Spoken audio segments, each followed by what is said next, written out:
Hello दोस्तों, स्वागत है आपका अपने चैनल तैयारी कर लो में। तो आज की वीडियो में हम बात करेंगे यूजीसी नेट ऑनलाइन क्लासेस की क्लास 48 की। यूनिट 11 है, नाम है नई कविता। तो दोस्तों, इससे पहले हमने प्रयोगवाद प्रगतिवाद देखा था। अगर आपने उन वीडियोस को नहीं देखा है तो सबसे पहले आप चैनल को सब्सक्राइब कर लें, बेल आइकन प्रेस कर लें, चैनल के प्लेलिस्ट में जाएं और वहां जाकर आप पुरानी वीडियोस को देख सकते हैं। इसके अलावा आपको चैनल पर यूजीसी नेट के लिए मॉक टेस्ट और हिंदी साहित्य और हिंदी व्याकरण पर आधारित बहुत सारी वीडियोस मिल जाएंगी। तो अगला टॉपिक है हमारा नई कविता। हिंदी काव्य में प्रयोगवाद के बाद नई कविता का जन्म हुआ। यह काल 1953 ईस्वी के बाद का है। कुछ विद्वानों की मान्यता है कि प्रयोगवाद ही कालांतर में नई कविता के रूप में उभर कर सामने आया।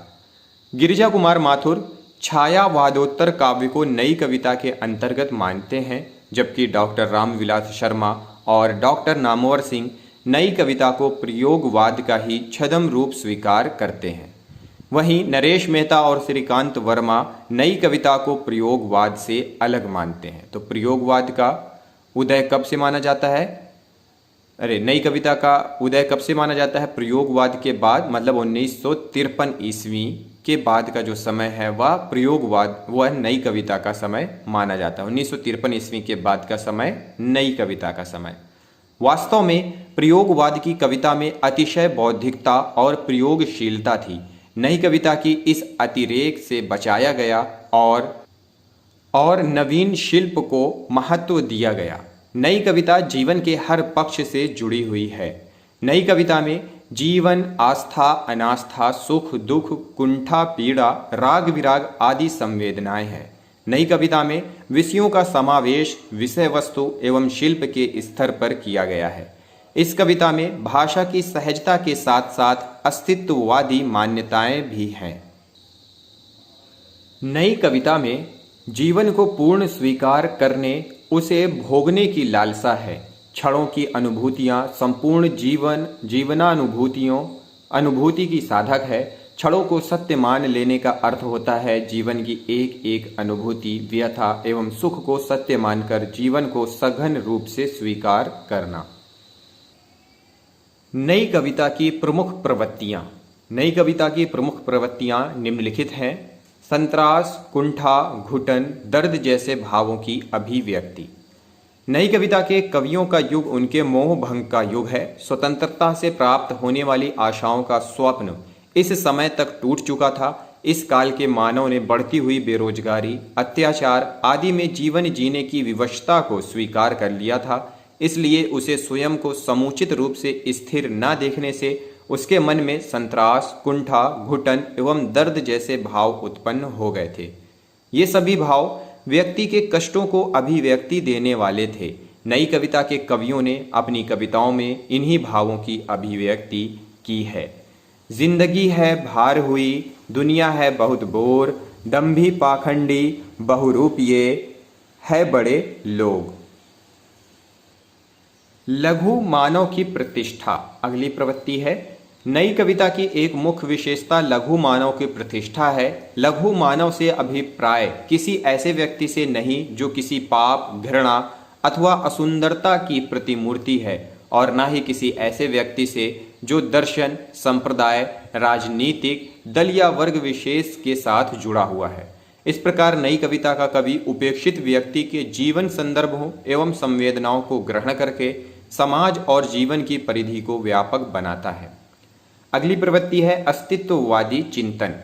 नई कविता में अस्तित्ववादी चिंतन कवि की संवेदना का अंग बनकर आया है। भारतीय चिंतन में मोक्ष पर गंभीर विचार किया गया है।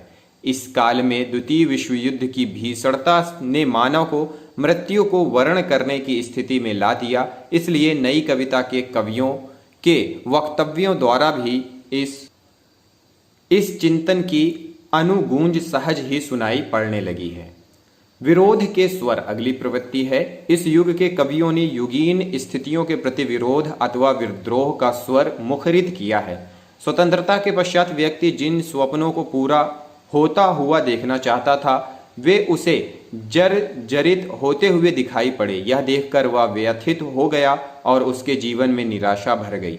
इन कवियों ने समाज में फैली हुई विसंगतियों, अनाचार आदि विद्रोह भाव को अपनी कविता द्वारा साकार किया। जैसे सदियों से कुचला गया मेरा घायल फन, अब फुफकार कर तन गया है। अकेले और अजनबीपन की अभिव्यक्ति, अजनबीपन, अकेले और अजनबीपन की अभिव्यक्ति। अगली प्रवृत्ति है समाज और संसार की दुख दर्द भरी भाग दौड़ और भीड़ से व्यक्ति का मन इतना भर चुका है कि वह अकेला रहना चाहता है। नई कविता में व्यक्ति के इस अकेलेपन और अजनबीपन के भाव अच्छी प्रकार से व्यक्त किए गए हैं। श्रीकांत वर्मा ने इस प्रकार के भाव बार बार व्यक्त किए हैं। वे कहते हैं, सच मानो मैं अकेला हूं, इतना अकेला जितना प्रति एक नक्षत्र दूसरे से। अगली प्रवृत्ति है व्यंग्य की प्रवृत्ति। नई कविता में व्यंग्य की मात्रा अत्यधिक मिलती है। नई कविता का कवि मनोरंजन की कविता नहीं लिखता, बल्कि युग और परिवेश के प्रति सजग होकर भूख, बेरोजगारी, दुख, दर्द, शोषण, कष्ट आदि परिस्थितियों को अपनी व्यंग्य भरी वाणी में प्रस्तुत करता है। जैसे लोहे का स्वाद लोहार से मत पूछो, उस घोड़े से पूछो जिसके मुंह में लगाम है। फिर है अगली प्रवृत्ति अलंकार के प्रयोग में नवीनता। नई कविता में अलंकारों का प्रयोग नए ढंग का है। एक ओर पाश्चात्य कविता के प्रभाव से ग्रहित नए अलंकार नए कवियों ने अपनाए हैं, और दूसरे जो प्रचलित अलंकार नई कविता में प्रयुक्त हुए हैं वे भी नयापन लिए हुए हैं। विशेष विपर्यय एक उदाहरण है, असफलताओं के घावों को मैंने मुस्कानों के रंगीन धागों से सिया है। मानवीकरण अलंकार का इस्तेमाल यहाँ हुआ है। सूरज रोता सा उगता है और हंसता सा छिपता यहाँ। फिर अगली प्रवृत्ति है बिंब विधान। नई कविता के मूल्यांकन का एक प्रतिमान बिंब विधान है। प्रभाकर माचवे, केदारनाथ सिंह आदि ने बिंबों की सृष्टि की है और उनके महत्व को रेखांकित किया है। नई कविता में बिंबों के अनेक प्रयोग देखने में आते हैं। जैसे श्रव्य बिंब का उदाहरण है, मेरी बांसुरी है एक नाव की पतवार जिसके स्वर गीले हो गए हैं।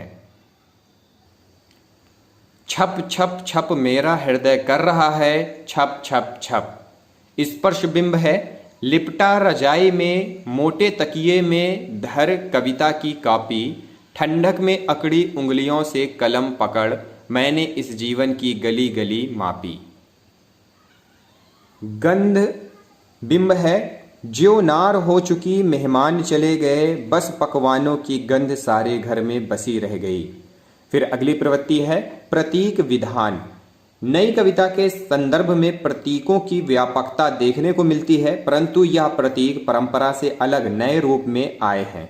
साहित्य में शेर वीरता का प्रतीक है, लोमड़ी चतुराई का, गीदड़ कायरता का, परंतु लाल रंग प्राचीन साहित्य में प्रेम का प्रतीक था और आधुनिक कविता में क्रांति का। जैसे लो क्षितिज के पास वह उठा तारा, अरे वह लाल तारा नयन का तारा हमारा। फिर अगली प्रवृत्ति है भाषिक संरचना। नई कविता की संवेदना को व्यक्त करने के लिए परंपरा से भिन्न भाषा की संरचना की गई है। नई कविता की भाषा कृत्रिमता और अलंकार आग्रह से मुक्त है। भवानी प्रसाद मिश्र ने नई कविता की भाषा के स्वरूप को व्यक्त करते हुए लिखा है, जिस तरह मैं बोलता हूँ उस तरह तू लिख। नई कविता की भाषा का यह बहुत बड़ा गुण है। नई कविता में बोलचाल के तत्सम, तद्भव, देशज, उर्दू, अंग्रेजी आदि शब्दों का प्रयोग भी किया गया है। इस प्रकार नई कविता के कवियों ने जो यथार्थ देखा भोगा है उसे उसी प्रकार से कह दिया। इन कवियों को कविता में किसी की प्रशंसा के गीत या स्वयं के सुख का निवेदन नहीं है, वह तो परिस्थिति के पत्थरों को तोड़कर निकली है। नई कविता आधुनिक युग का जीवन प्रतिबिंब है। नई कविता के प्रमुख कवि कौन कौन से हैं? तो नई कविता के प्रमुख कवि निम्नलिखित हैं। केदारनाथ सिंह 1934 से 1918 ईस्वी इनका समय काल है। समकालीन कविता के प्रमुख हस्ताक्षर श्री केदारनाथ सिंह का जन्म 1934 ईस्वी में उत्तर प्रदेश के बलिया जिले के चकिया नामक गांव में हुआ था। केदारनाथ सिंह अज्ञे के तीसरा सप्तक 1959 के 7 कवियों में से एक कवि हैं। तो तीसरे सप्तक के कवि हैं ये केदारनाथ सिंह। इनका प्रथम कविता संग्रह है अभी बिल्कुल अभी 1960 में प्रकाशित हुआ। इस संग्रह की कविताओं ने केदारनाथ सिंह को प्रथम श्रेणी के कवियों में स्थान दिला दिया। जमीन पक रही है 1980 शीर्षक काव्य संग्रह की कविताओं में सामाजिक राजनीतिक चेतना का प्रखर स्वर है। केदारनाथ सिंह को उनकी कविता अकाल में सारस के लिए 1989 ईस्वी का साहित्य अकादमी पुरस्कार, मैथिली शरण गुप्त सम्मान, दिनकर सम्मान, जीवन भारती सम्मान और व्यास सम्मान दिया गया था। किसके लिए? जमीन पक रही अकाल में सारस के लिए। कौन कौन सा सम्मान? साहित्य अकादमी, मैथिली शरण गुप्त, दिनकर सम्मान, जीवन भारती सम्मान और व्यास सम्मान उस रचना के लिए उनको मिला था। हिंदी साहित्य अकादमी द्वारा उन्हें 2009-2010 ईस्वी के प्रतिष्ठित और सर्वोच्च श्लाघा सम्मान से सम्मानित किया गया, पर यह सम्मान उन्होंने ठुकरा दिया। उन्हें साहित्य का सर्वोच्च ज्ञानपीठ पुरस्कार वर्ष 2013 में प्रदान किया गया। इनका स्वर्गवास 19 मार्च 2018 को नई दिल्ली में हुआ। केदारनाथ सिंह की कविता की सबसे बड़ी विशेषता है अपनी संस्कृति, सभ्यता, भाषाई सिद्धांत, मानवता और अपनी जमीन से जुड़े रहना। इनसे उनका जुड़ाव सशक्त और सकारात्मक है। उनकी कविताओं में सर्वत्र निराशा में भी आशा की किरण दिखाई देती है, पतझड़ में वसंत की आहट सुनाई देती है। जन जन में मानव मूल्यों के संचार का उनका प्रयास भी हर पद में दिखाई देता है। उनकी यह विशेषता उन्हें अन्य कवियों से सबसे अलग किंतु उच्च स्तर पर खड़ा करती है, किंतु उसकी प्रवाहमयी नदी के समान अविरल है। वे काव्य की भाषा का परिष्कृत करते हुए दिखाई देते हैं। उनका झुकाव भाषा की मुक्ति की ओर है। केदारनाथ सिंह की प्रमुख कृतियां निम्नांकित हैं। अभी बिल्कुल अभी 1960, जमीन पक रही है 1980, यहाँ से देखो, अकाल में सारस 1988 और 89 में उनको इसका पुरस्कार मिला था। उत्तर कबीर और अन्य कविताएं, बाघ, तालस ताय और साइकिल। फिर अगले रचनाकार हैं, कवि हैं शंभुनाथ सिंह 1917 से 1994 ईस्वी। शंभुनाथ सिंह का जन्म देवरिया जिले के रावतपार नामक गांव में 1917 ईस्वी में हुआ था। शंभुनाथ सिंह ने कई पत्र पत्रिकाओं में कार्य किया। शंभुनाथ सिंह की काव्य यात्रा अत्यंत विकासशील रही है। इनकी प्रारंभिक कविताओं पर छायावादी कविताओं का प्रभाव परिलक्षित होता है। रूप रश्मि, छायालोक और दिव्योलोक में ये छायावादोत्तर व्यक्तिवादी गीत कविता के कवि रहे हैं। इन रचनाओं में राष्ट्रीय जीवन की आंदोलनकारी प्रवृत्तियों की छाप भी व्याप्त है। मनवंतर प्रगतिवादी चेतना से प्रभावित है और बाद की कृतियों में नई कविता का स्पष्ट स्वर है। माध्यम में संग्रह में नई कविता के दौर का प्रभाव और उसकी स्पष्ट समझ है। खंडित सेतु में कवि शंभुनाथ सिंह काफ़ी परिपक्व दृष्टि के रूप में सामने आते हैं। नागफनी के कांटे, बूढ़ा बरगद आदि कविताओं में शंभुनाथ सिंह ने प्रतीकों का सार्थक प्रयोग किया है। व्यक्तिवादी गीत काव्यधारा में आने पर भी शंभुनाथ सिंह के गीतों में अपना सौंदर्य निखर कर आया है, जो रूप, विधान, प्रणय, संवेदना, भाषा और छंद में लक्षित होता है। नई कविता की संरचना में गत्यात्मकता का समावेश शंभुनाथ से ही संभव हो सका है। अगले कवि के रूप में है धर्मवीर भारती 1926 से 1997 ईस्वी। कवि धर्मवीर भारती का जन्म 1926 ईस्वी में इलाहाबाद में हुआ था। धर्मवीर भारती अज्ञेय द्वारा संपादित दूसरा सप्तक 1951 के कवि हैं।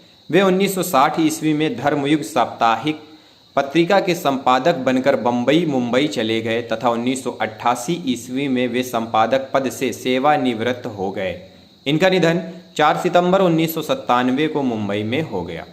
धर्मवीर भारती के काव्य संग्रहों में 2 रचनाएं हैं, अंधा युग 1955 और कनुप्रिया जो कि खंड काव्य है। यह दोनों काव्य कृतियां नई कविता की महत्वपूर्ण उपलब्धियां हैं। अंधा युग नई कविता के दौर के रचना आंदोलन को समकालीन जीवन के संदर्भ में एक नया अर्थ प्रदान करता है तथा स्थिति की मूल्यांधता को महाभारत कालीन कथा के बीच अंकित करता है। कनुप्रिया में राधा कृष्ण प्रेम की तन्मयता का प्रश्नाकुलता के साथ मनोहर संयोग मिलता है। भारती के गीतों में एक ऐसा खुलापन रहा जो युवा मन को आकृष्ट करने की अद्भुत क्षमता रखता है। एक प्रकार का देसी स्वच्छंदतावाद भारती की रचना शक्ति में निरंतर देखा जा सकता है। सपना अभी भी ऐसे काव्य संग्रह हैं जिसमें भारती ने ऐतिहासिक पौराणिक चरित्रों एवं मिथकों का सार्थक उपयोग किया है। इस रचना में आधुनिक जीवन की विसंगतियों को ऐतिहासिक परिप्रेक्ष्य में उद्घाटित किया गया है। भारतीय आधुनिक संवेदना के कवि हैं, अतः उनकी कुछ कविताओं को देखकर रोमानी कवि नहीं ठहराया जा सकता। उनके अन्य 2 कविता संग्रह भी प्रकाशित हैं, 7 गीत वर्ष और ठंडा लोहा। अगले कवि के रूप में है धूमिल 1936 से 1975 ईस्वी। कवि धूमिल का जन्म सन 1936 को वाराणसी के निकट खेवली गांव में हुआ। इनका वास्तविक नाम सुदामा प्रसाद पांडे है। धूमिल का वास्तविक नाम क्या है? सुदामा प्रसाद पांडे। नई कविता में धूमिल का नाम अपने काव्य के लिए विशेष रूप से चर्चित रहा है। उनकी कविता में राजनीति और विरोध का स्वर प्रमुख रूप से मिलता है। धूमिल की कविताओं में राजनीति और विरोध का स्वर प्रमुख रूप से मिलता है। धूमिल अपने काव्य संग्रह संसद से सड़क तक के लिए विशेष रूप से प्रसिद्ध हुए हैं। उनकी कविता आज़ादी, समाजवाद और जनतंत्र पर तीक्ष्ण व्यंग करती है। उन्होंने अपनी कविताओं में हिंदुस्तान का एक नग्न यथार्थ प्रस्तुत करना चाहते हैं। पटकथा कविता समकालीन हिंदुस्तान की विसंगतियों को पूर्णतः उजागर करती है। धूमिल अपने समय के राजनीति का चरित्र व्यक्त करते हैं। जनता, जनतंत्र, गांधी के 3 बंदर, रोजगार दफ्तर, बजट का अंधेरा, कुछ भी हो के कहेंगे सच्ची बात यह है कि हर ईमान का एक चोर दरवाजा होता है जो संडास के बगल में खुलता है। धूमिल ने काव्य में ग्रामीण शब्दों का अत्यधिक प्रयोग किया है। मोचीराम, नक्सलबाड़ी, गांव किस्सा, जनतंत्र जैसी उनकी प्रसिद्ध कविताएं देहाती जिंदगी के ठेठ चित्रों से भरी पड़ी हैं। धूमिल के मूलतः 3 कविता संग्रह प्रकाशित हुए हैं, संसद से सड़क तक, कल सुनना मुझे और सुदामा पांडे का प्रजातंत्र। कल सुनना मुझे पर इन्हें साहित्य अकादमी पुरस्कार 1979 मिला। एकालाप, वार्तालाप, हलफनामा, वक्तव्य धूमिल की कविताओं की शक्ति है। कुंवर नारायण साहित्य का संबंध मानव जीवन से मानते हैं। वे कहते हैं प्रयोग करना कवि का स्वभाव है। वे कविता की बनावट और बुनावट दोनों को समान महत्व देते हैं। अजीत कुमार, दुष्यंत कुमार व कुंवर नारायण भी नई कविता के प्रमुख कवि हैं। मुक्तिबोध गजानन माधव मुक्तिबोध का जन्म 1917 को ग्वालियर मध्य प्रदेश के श्योपुर कस्बे में एक कुलकर्णी ब्राह्मण परिवार में हुआ था। उनके पिता पुलिस विभाग में सब इंस्पेक्टर थे। पिता के बार बार स्थानांतरण होते रहने के कारण इनकी पढ़ाई में व्यवधान आते रहे। वर्ष 1938 में बीए पास करने के पश्चात मॉडर्न स्कूल उज्जैन में अध्यापक हो गए। मुक्तिबोध का जीवन संघर्षों और विरोधों की कहानी है। वर्ष 1935 में इनका लेखन कार्य आरंभ हो गया था।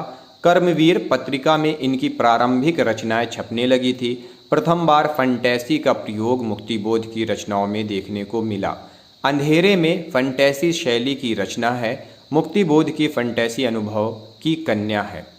मुक्तिबोध की फंटेसी अनुभव की कन्या है। कहते हैं कि फंटेसी जो विधा है उसका जन्मदाता या उसका प्रथम बार प्रयोग किसने किया था? तो गजानन माधव मुक्तिबोध ने किया था। मुक्तिबोध की रचना को जब वर्ष 1943 में अज्ञे ने तार सप्तक में स्थान दिया तो साहित्य जगत ने इनकी महत्ता को समझा। नामवर सिंह के अनुसार नई कविता में मुक्तिबोध की वही जगह है जो छायावाद में निराला की थी।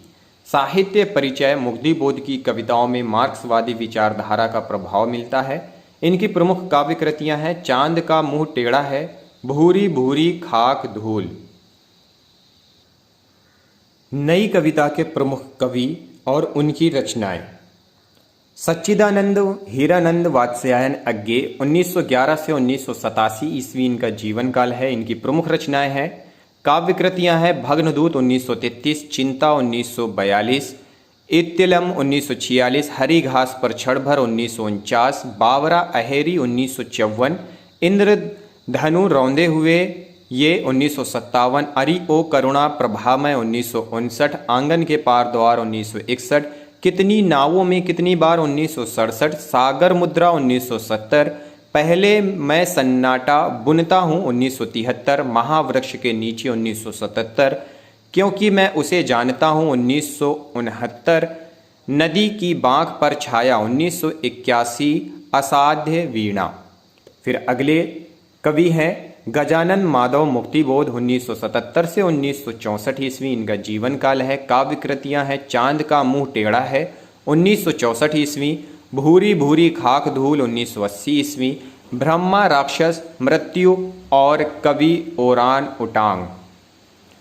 फिर है गिरिजा कुमार माथुर 1919 से 1994 ईस्वी इनका जीवन काल है। काव्य कृतियां हैं मंजीर 1941 ईस्वी, नाश और निर्माण 1946 ईस्वी, धूप के धान 1956 ईस्वी, साक्षी रहे वर्तमान 1979 ईस्वी, भीतरी नदी की यात्रा, शिला पंख चमकीले 1961 ईस्वी, छाया मत छूना 1978 ईस्वी, पृथ्वी कल्प कल्पांतर 1983 ईस्वी, रघुवीर सहाय 1929 से 1990 ईस्वी जीवन काल है। प्रमुख कृतियां हैं सीढ़ियों पर धूप में 1960, आत्महत्या के विरुद्ध 1967, हंसो हंसो जल्दी हंसो, हंसो हंसो जल्दी हंसो 1978, लोग भूल गए हैं 1982, कुछ पते कुछ चिट्ठियां 1989, भवानी प्रसाद मिश्र 1914 से 1945 ईस्वी। प्रमुख काव्य कृतियां हैं इनकी गीत फरोश 1953,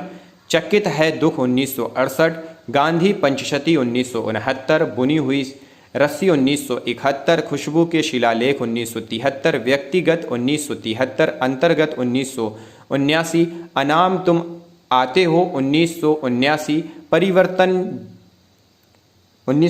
परिवर्तन जिए 1976, इद्म नामम 1977, त्रिकाल संध्या 1978, शरीर कविता फसलें और फूल 1980, कालजयी खंड काव्य है 1980, मानसरोवर दिन 1981, संप्रति 1982, नीली रेखा तक 1984, तूस की आग 1985, ये मेरे कोहरे हैं 1993। फिर है धर्मवीर भारती 1926 से 1997 ईस्वी समय काल। प्रमुख काव्य कृतियां अंधा युग, कनुप्रिया, 7 गीत वर्ष, ठंडा लोहा, देशांतर। नरेश मेहता 1922 से 2000 ईस्वी। प्रमुख कृतियां हैं प्रमुख काव्य बन पाखी सुनो 1954 ईस्वी, बोलने दो चीड़ को 1962, मेरा समर्पित एकांत 1963, तुम मेरी मौत हो 1982, अरण्य 1985, आखिर समुद्र से तात्पर्य 1988, पिछले दिनों नंगे पैरों 1989, उत्सव खंड काव्य इनके हैं, संशय की एक रात 1962 ईस्वी, महाप्रस्थान 1965 ईस्वी, प्रवाद पर्व 1977 ईस्वी, शबरी प्रार्थना पुरुष 1986, सर्वेश्वर दयाल सक्सेना 1927 से 1983 ईस्वी, काठ की घंटियां 1949 से 1957 ईस्वी, बांस का पुल 1958 से 1963 ईस्वी, एक सुनी नाव 1963 से 66 ईस्वी, गर्म हवाएं 1966 से 69 ईस्वी, कुआनो नदी 1969 से 73 ईस्वी, जंगल का दर्द 1974 से 76 ईस्वी, खूंटियों पर टंगे लोग 1967 से 81 ईस्वी, कोई मेरे साथ चले 1985 ईस्वी, कुंवर नारायण 1927 से 2017 ईस्वी, चक्रव्यूह 1956 ईस्वी, परिवेश हम तुम 1961 ईस्वी, आत्मजयी 1965 ईस्वी, अपने सामने 1969, 1979, कोई दूसरा नहीं 1993, इन दिनों 2002, न सीमाएं न दूरियां अनुदित है 2017 ईस्वी। शमशेर बहादुर सिंह 1911 से 1993 जीवन काल है। प्रमुख काव्य हैं दूसरा सप्तक में संकलित 21 कविताएं हैं। कुछ कविताएं 1959 ईस्वी, कुछ और कविताएं 1961 ईस्वी। चूका भी हूँ नहीं मैं 1975 ईस्वी। इतने पास अपने 1980। उदिता 1980, अभिव्यक्ति का संघर्ष 1980, बात बोलेगी 1981। इतने पास अपने 1985। काल तुझसे होड़ है मेरी 1988। टूटी हुई बिखरी हुई 1990। कहीं बहुत दूर से सुन रहा हूँ 1995। सुकून की तलाश 1998। फिर है जगदीश गुप्त 1924 से 2001 ईस्वी। काव्य कृतियां हैं नाव के पांव 1955 ईस्वी। शब्द दंश हिमबिद्ध युग्म 1973 ईस्वी। छंद शती गोपा गौतम बोधि वृक्ष शंबोक। सुदामा पांडे धूमिल प्रमुख कृति, इनका जीवन काल है 1936 से 1975 ईस्वी। प्रमुख काव्य कृतियां हैं संसद से सड़क तक 1972 ईस्वी। कल सुनना मुझे 1976 ईस्वी। सुदामा पांडे का जनतंत्र 1984 ईस्वी। तो दोस्तों यह था नई कविता के ऊपर हमने अभी जो भी पढ़ा। अब हम आगे पढ़ेंगे अगले टॉपिक के साथ जो हमारा 10वीं यूनिट का टॉपिक होगा। तो अगर यह वीडियो पसंद आई हो तो बिल्कुल दोस्तों आप लाइक करना शेयर करना ना भूलें। कोई सुझाव हो तो कमेंट बॉक्स में कमेंट करते रहें।